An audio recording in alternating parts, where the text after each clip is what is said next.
a nuestro querido compañero Néstor Di Paola. Qué lindo tenerte, Néstor. Pero ¿qué tal? ¿Qué tal?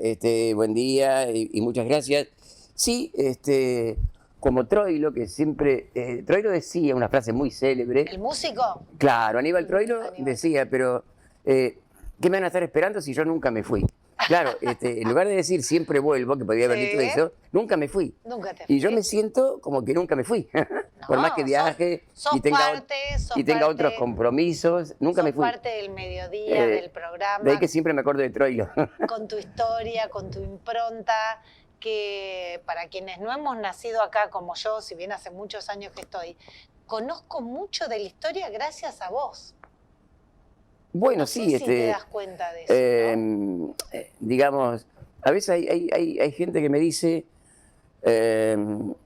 cuánto que sabes, y le digo no es cierto. Nadie puede saber demasiado, Sabés siempre hay mucho para aprender. El tema, le digo, porque esto sí es cierto, porque me lo dicen todos, es a veces tener una cierta habilidad para transmitirlo, ¿cierto? Con lenguaje común, poniendo ejemplos, trayendo una fecha de la historia al presente, compararlo con el presente. Eso es, claro, es ese saber transmitirlo. Lo mismo me ocurre, y eso se lo debo en gran medida al diario, ¿no? En el cual me inicié cuando era adolescente y estaba en la escuela secundaria, con los libros que tengo publicados, que la gente me pare en la calle y me diga, leí tu libro y entendí todo. Bueno, eso porque sí. la historia no es tan simple, si Exacto. uno no la sabe contar. Pero en eso sí, el lenguaje periodístico que llevo desde tanto tiempo atrás, que ni decirlo, pues son muchas décadas, ayuda mucho. Bueno, y mañana, Néstor, un invitado especial, vas a estar haciendo tu impronta, contándonos con tu impronta, bueno, ¿qué te parece que ha cambiado la tele en una ciudad como la nuestra, como Tandil, en esto de irrumpir con programas en vivo? Así que mañana en este programa especial de 19 a 22 horas vamos a tener el placer de tenerte acá para que hagas un análisis de tu mirada como historiador, ¿no? Como el que ve que realmente qué cosas impactan o no en una ciudad. Bueno, muchas gracias. Sí, pero lo dejamos para mañana. Lo dejamos para mañana, exactamente. No adelantes nada. No. Porque bueno, ahora, ¿de qué vamos a hablar? Bueno, lo de mañana de alguna forma es un homenaje a la televisión tandilense a través de EcoTV. Y esa palabrita, vos sabés muy bien, Cecilia, que la palabra homenaje me gusta. Sí. Porque es importante evocar y machacar y recordar y que queden en la valorar, ¿cierto? Gente que, en fin, que ha hecho mucho por Tandil, algunos en más cantidad de años, otros en menos por las circunstancias, pero hoy vamos a homenajear al profesor Juan Ramón Bonastre, que fue uno de los pedagogos más importantes de la historia argentina. Bonastre nació en Itatí, una ciudad famosa por la Virgen de Itatí y demás, provincia de Corrientes. En el mes de marzo, estamos en marzo, de ahí que me gusta evocar a veces ciertas efemérides de importancia de la ciudad y homenajear, en marzo de 1869, o sea, mucho tiempo atrás. Un hombre de los sectores medios y altos de la provincia de Corrientes, con casi toda su familia estuvieron vinculados con el sector político de aquella añeja Corrientes, reitero, de mitad del siglo XIX hasta el siglo XX. Él también pudo haber estado, pero siempre dijo, yo soy maestro y quiero seguir siendo maestro y enseñar. Bueno, las vueltas de la vida lo trae a Tandil. Lo trae a Tandil porque... ¿Cuáles serían esas vueltas? Claro, porque... ¿Algún amor? No, las vueltas justamente de la educación, de la enseñanza, que era su gran pasión realmente. 1910 se creó, como sabemos, y lo hemos dicho en otras ocasiones, la Escuela Normal de Tandil. Un Tandil que necesitaba una escuela normal porque ya había muchas escuelas primarias en Tandil y las maestras o venían de Azul, que había magisterio, otras venían de Dolores, que también había magisterio, y otras venían sin tener título habilitante, pero con un examen que se les tomaba para otorgarles la posibilidad de trabajar en la enseñanza, un Tandil ya muy crecido, y que no tuvo escuela normal antes de 1910, porque el gobierno nacional, que era el que las creaba, las escuelas, exigía tener un edificio, y no teníamos edificio. El gobierno nacional las creaba donde hacía falta, pero no ponían, porque no tenían dinero para el edificio. Gracias a que en 1909 el Hospital Santa Marina, que estaba en Maipú y Alem, se traslada a donde está ahora, y también gracias a la donación de la familia Santa Marina, allá por 1904, que muere Ramón Santa Marina, y su viuda destina, ordena, digamos, que se haga el hospital que lleve su nombre, se inaugura en 1909, y ese precario digo porque, claro, no estaba habilitado para educación, hubo que hacerle reforma, edificio del Hospital Viejo de Alem y Maipú, pasa a ser la sede de aquella vieja escuela normal de 1910. O sea, debutó ahí, la escuela Exactamente, normal. tuvo mucho tiempo, hasta 1943, o sea, bastante, sí, bastante, en que se inauguró el actual edificio, 1943. Obviamente acá no había nada, como cuando empezó la universidad en la década del 60, los profesores eran la gran mayoría viajeros, y con la escuela normal pasa lo mismo. ¿Qué ocurría en el país con el normalismo? ¿Cuándo empieza en la Argentina el normalismo? Empieza recién en 1870, cuando Sarmiento era presidente y fundó la primera escuela normal formadora de maestros en Paraná, porque en ese entonces, y por algún tiempo, la capital fue Paraná, en esas luchas internas que había en Argentina, de ahí que la funda en Paraná. Así es como la provincia de Entre Ríos y aledañas, sobre todo Corrientes, pasaron a tener digamos, los mejores profesores de la enseñanza de magisterio del país. ¡Qué va! ¿No es cierto?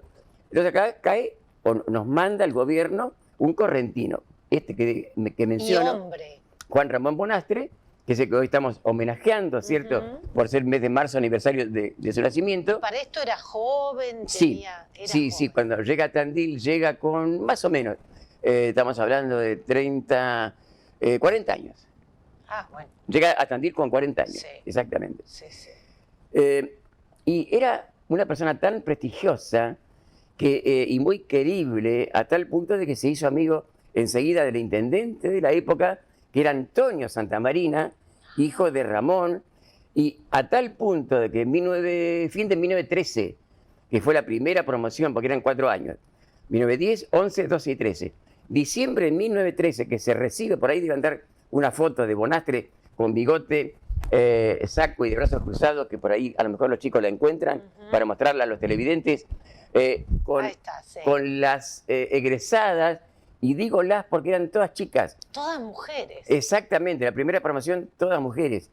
Pero no por ser mujeres dejaron de comer el riquísimo asado que Antonio Santamarina invitó en su estancia a Bellavista. ¿Qué me contás? Por la primera promoción. Exactamente, con el director incluido y demás. Estoy viendo polleras largas, camisas, no había uniforme, ni guardapolvo, ni nada. Claro. O no sé si era el eran más o menos, era el egreso, no lo sé. 12, 13, 15 chicas, eran pocas todavía. Después sí fue creciendo muchísimo. Bonastre era un educador apasionado, como dijimos, y muy perfeccionista, a tal punto de que en las cartas que van y vienen, ¿cierto?, en la época con el viejo correo, en una instancia, desde Buenos Aires, lo retaron por carta antes de abrir la escuela. Y digo por qué. Porque era tan detallista que él manda una carta en que se quejaba, ponía textualmente, yo tuve acceso a esa carta en la escuela normal investigando la educación de acá. Decía, el edificio en que funciona el establecimiento es defectuoso, insuficiente y mal ubicado. Tiene forma irregular, con las aulas mal distribuidas, estrechas y la mayoría inadecuadas para la enseñanza. Bueno, tenía razón. Tenía razón. Había sido un hospital. Tal cual.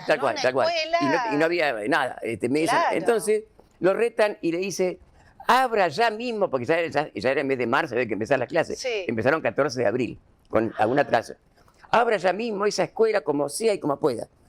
Hace caso, consiguió 15.000 pesos de la época, del municipio de la época, que no alcanzaba para mucho, pero bueno, algo era algo. Sale a pedir plata a la población. Fíjate vos, Nación no le cualquier similitud con la realidad. Exacto. Él se enoja y encima lo retan, abra urgente la escuela. Habla, como sea. Para los pupitres del todavía escaso alumnado, no consiguió mesas en la ciudad, pero consiguió tablas de pino, o sea que se ve que el pino es una muy buena madera, Sí. según dicen los carpinteros, y entre él mismo y algunas manos de algunos carpinteros, qué sé yo, con eso hicieron las primeras mesas para la enseñanza, ¿no? Sillas sí le O mandaron. sea, que se las tuvo que rebuscar. Se las tuvo que rebuscar, con lo que tenía. exacto, y acudiendo a la población, el municipio se puso las pilas con... Y él que en verdad debía ocuparse de lo que era la currícula, la educación. No, tuvo que... como hoy en día. Trabajar buscar medios. Sí, exactamente. Buscar la madera en las carpinterías. Sí. La cosa es que abrió la escuela. Dicen que el nivel era, lo leí en las actas de la escuela misma, era excelente porque no solamente vino él como un gran pedagogo que pudo dedicarse a la política y fue el único de la familia que se dedicó por entero a la enseñanza. Yo soy maestro, tremendo, muy hermoso, Claro, ¿no? claro. Bueno, Es que, maestro. yo soy maestro y lo asumió. Bonastre, lamentablemente, por una cuestión de salud llamada fiebre tifoidea, que es algo en la época era bastante común, parece, murió al año siguiente con solo 44, 45 años. Qué pena. Una pena, pero vale decir lo siguiente. Bonastre era conocido, no solamente que se hizo querer mucho en Tandil por el intendente y demás, y la fuerza viva de Tandil de la época, sino era conocido a nivel regional. Yo tengo un testimonio que se llama Corona Funeraria a la muerte de él, que es como un librito que lo tengo fotocopiado de hace mucho tiempo, en donde están las notas necrológicas De la época. que aparecieron no solamente en Tandil cuando muere Bonastre, sino en toda la región. En ese librito está, por ejemplo, un discurso muy sentido y hermoso de Antonio Santamarina y de otra gente de la ciudad en el cementerio cuando sepultan sus restos, porque está inhumada en Tandil.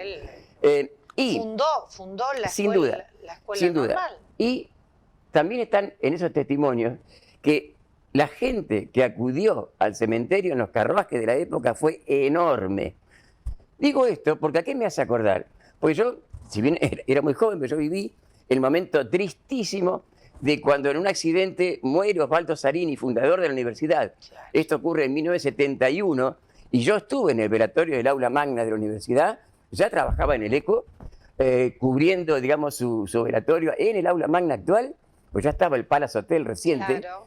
que él ayudó a conseguir, y luego alguien me llevó al cementerio y realmente la caravana fue enorme. ¿Cómo se repitió la historia de que el primer director fundador de la Escuela Normal ocurre lo mismo con Zarini?